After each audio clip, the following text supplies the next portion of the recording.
That's fine. Oh, wait. No, I lost you. Yeah. Oh, yeah, now it says you're Yeah, there you go. Yeah. It's always a good thing to just sort of make sure everyone's on the same page. I'm okay with that. All right. Okay. Just count for 5 to me. Sure. 1, 2, 3, 4, 5. 1, 2, 3, 4, 5. Okay. I think, you had a weird little lag time for a second, but I'm sure it'll be okay in a moment here. So keep talking. Talk to me for a second.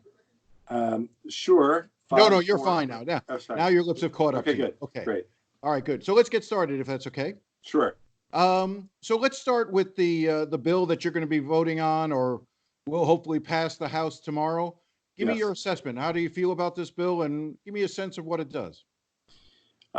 This is a really important piece of legislation, and Jim, what's so important is that Democrats and Republicans came together on a piece of legislation that's going to be a lifeline for individuals and families who are struggling so desperately as a result of this coronavirus.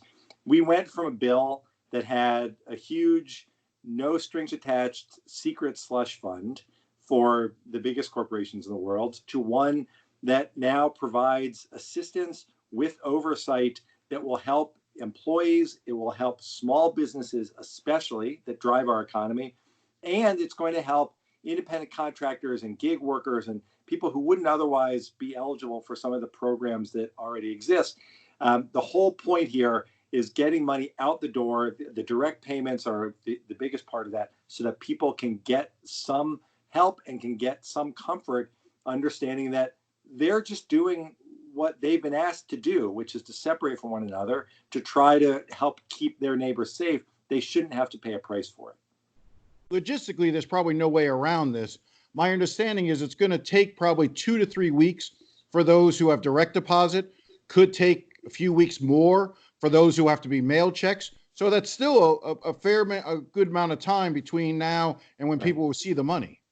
Yeah, there's a focus that's already started, but clearly as soon as this passes tomorrow and the president signs it, the real focus is on making sure that it's not just words on paper, but that it gets implemented quickly, that those direct payments get out as fast as possible, especially by direct payment, direct deposit, when that's possible. If it has to be by check, that we accelerate that process. It means making sure that our unemployment offices are equipped for the crush that they're going to get from people who, until this point, might not be eligible for unemployment, and that the SBA, which is going to administer these loans, will be staffed up so that they can do their job. That's the focus now, and we understand it's going to take a lot, but we're doing this so that the country can benefit. We just need to devote our attention now to making sure that they're actually able to use these things that are part of the bill. You probably remember from your days in the legislature, Florida revamped its unemployment assistance program under the Scott administration in a way that made it really discourage people from even being able to sign up for benefits. We're now seeing that, on steroids at this point. A lot of people signed up, but far many more have had difficulties even getting to call into the office or getting logged online for it. If we're going to now add all these gig employees onto it who have never been part of the system before, is Florida ready for all these new claims? Well, again, Jim, we're all in this together. Florida, the state needs to step up. They understand, and I've been working with the state throughout this entire process. They understand what this crush is going to be. They need to prepare for it. But as you point out, one of the problems is when Senator Scott was Governor Scott, he imposed these harsh restrictions, reduced the amount of unemployment, reduced the duration, made it harder to get benefits. And now here he was in the midst of this, suggesting that we shouldn't even provide extended unemployment for people who are suffering as a result of coronavirus. What ought to happen is the state legislature, which is going to get called back to deal with their budget issues, ought to revisit every one of those restrictions that Governor Scott forced upon the people of Florida, ought to reverse them all. At this time of crisis, we ought to be doing everything we can to help people get back on their feet. We shouldn't be looking to penalize people, especially at this moment with all these people who are unemployed through no fault of their own, but simply because there's this horrific virus that's spreading through the United States and through Florida. You probably know this already. There's $4 billion in the unemployment trust fund in the state of Florida that they could tap into to raise benefits. But one question I did want to ask, so Florida caps their benefits at $275.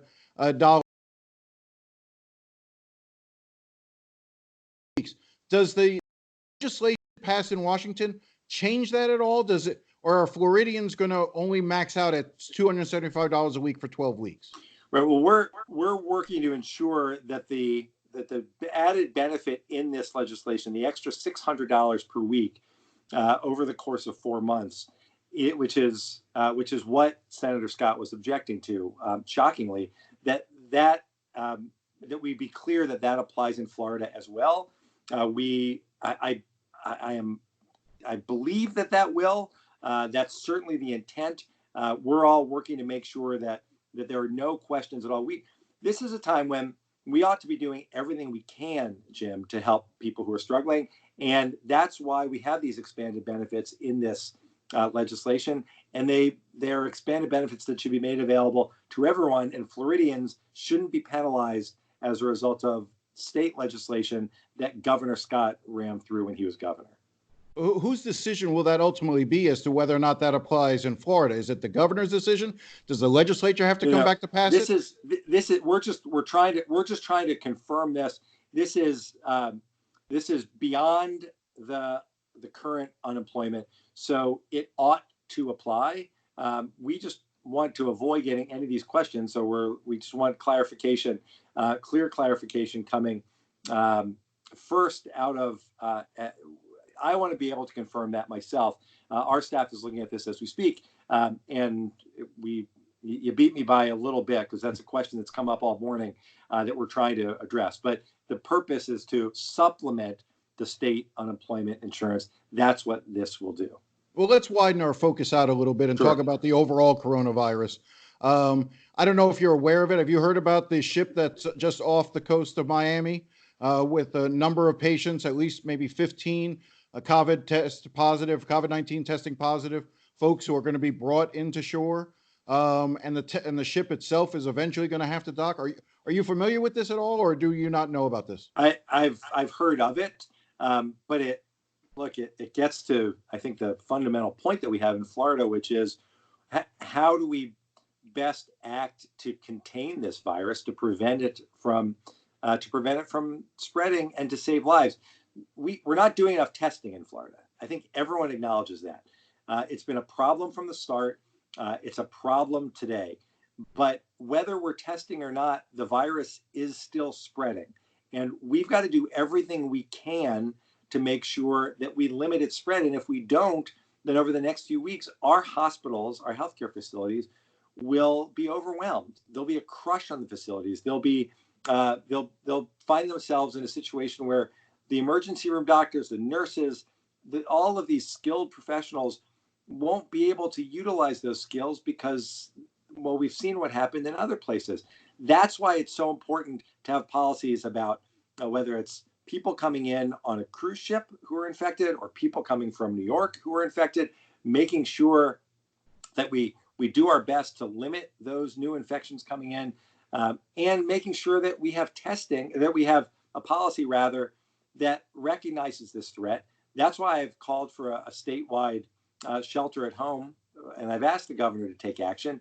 He keeps pointing to some counties that don't have any cases. It's impossible to know whether they have cases because there's not testing. But as I said today again, Jim, if the governor wants to exclude a handful of counties, then let's start with a statewide stay at home so that the people in South Florida will be protected, where we know that should be excluded or not. Let those other counties dictate what the governor does and whether he uses his leadership to help keep us safe. I just want to be clear. Are you suggesting, for instance, that the ship that is off Port of Miami now should not be allowed to dock and those patients should not come into South Florida? I don't know enough about where the ship is coming from, Jim, but we know that there are still people coming to our state who are infected. If ultimately that ship is allowed to dock, then the people on that ship should have to go into quarantine. just like the people who are coming from hotspots like New York should have to quarantine. The message has to be clear, whether you're coming to our state from someplace else or whether you live in our state. Our priority in Florida is taking care of our neighbors. It's giving our doctors and first responders and nurses a chance. It's making sure that we're not overwhelmed. That means everyone has to do their part. And it means that we need leadership from the governor to help us get there. Well, how about the leadership that the president's been providing? How would you assess it? And what do you think is of his aspirational goal? I don't know if it's more than aspirational to have everyone back in churches by Easter. I doubt you'll be in church on Easter, but others, Christians, in church on Easter. I won't be at church on Easter, but I'll tell you what else. I'm also not going to be having a Passover Seder this year with all of my friends and family. Look, I understand that the president would like this to end. I would like that it never started to begin with. I wish that in December of 2019, when we first started hearing about these cases, that the warning signs went off, that we took action to start preparing tests, that we started quarantining people then. We didn't. The president, week after week after week, told us this was just going to go away. But we are where we are. And the president can't arbitrarily decide when this is going to end. It's the virus that decides when it's going to end. And it's the doctor's advice, the healthcare professionals, the scientists' advice right now that can help us guide this so that it ends faster and that we flatten that curve so that we're not overwhelmed. We need to listen to the scientists. That's the trick here. I know people are suffering economically. That's why we spent all this time working to pass this big piece of legislation to help people. But it's going to be a lot worse, and a lot worse for our economy if we don't take action now. And a month from now, we've seen this exponential rise in cases and deaths that will make it harder on Florida and harder on our state's economy.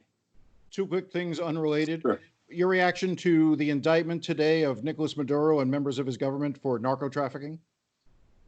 Are you aware of that? I don't know if you haven't seen that. No, I actually just as I was getting on, I saw the headline. Look, Maduro, there's no question that Maduro has to be held to account for what he's done to his country and what he's done to the people in his country. I haven't read the details, but we've long known of the connections. At this moment, especially as these challenges that we face here rise, and we see them all around the country, things in Venezuela are even that much worse because of the situation that Maduro has put his people in. So like I said, we've known of these connections. We need to hold him accountable as we go forward. Just to ask you this, I mean, when the United States indicted Manuel Noriega, that was eventually followed with an invasion of Panama. Would you be supportive of? Do you think that should be an option on the table to actually go and get Maduro physically and bring him into the United States? Oh, listen, I don't support military action. I support recognizing President Guaido. I think that his bravery, his leadership is what we ought to look to in Venezuela, and we need to stand with the people of Venezuela. That needs to be our focus. And finally, let's talk about Robert Levinson. I know that you've worked with his family for a long time. Why now are we so confident that he has in fact died? Well, the family, as you know, Jim, the family put out a statement based on information that they had learned from the government, from the administration, and it was based on that information that they concluded this is what happened. So this has been such a difficult time for this family. They've endured more than anyone should ever have to endure, and they fought so hard over these past 13 years to help bring Bob home. Getting to know the Levinson family was, for me, the way I got to know Bob. I never had the privilege of meeting him, but he raised a remarkable family with his incredible wife, and it's just sad, tragic news for them, for our community, frankly, for our country. We need to continue to work to pass the legislation that now has his name on it to ensure that no one is ever allowed to hold Americans hostage. That's one way we can honor his memory. But I look forward to hopefully a memorial service and the chance for the community to come together and to show their strong support for the entire Levinson family and their appreciation for Bob and all he did for our country. Do you have any idea of when precisely he died, how long it's been, the nature or the circumstances surrounding his death? I don't. And at this point, we're following the family's lead based on the information that they received, and I'm just trying to be there for them as I have and as our whole community has throughout their really painful ordeal. Okay. Anything else you want to cover?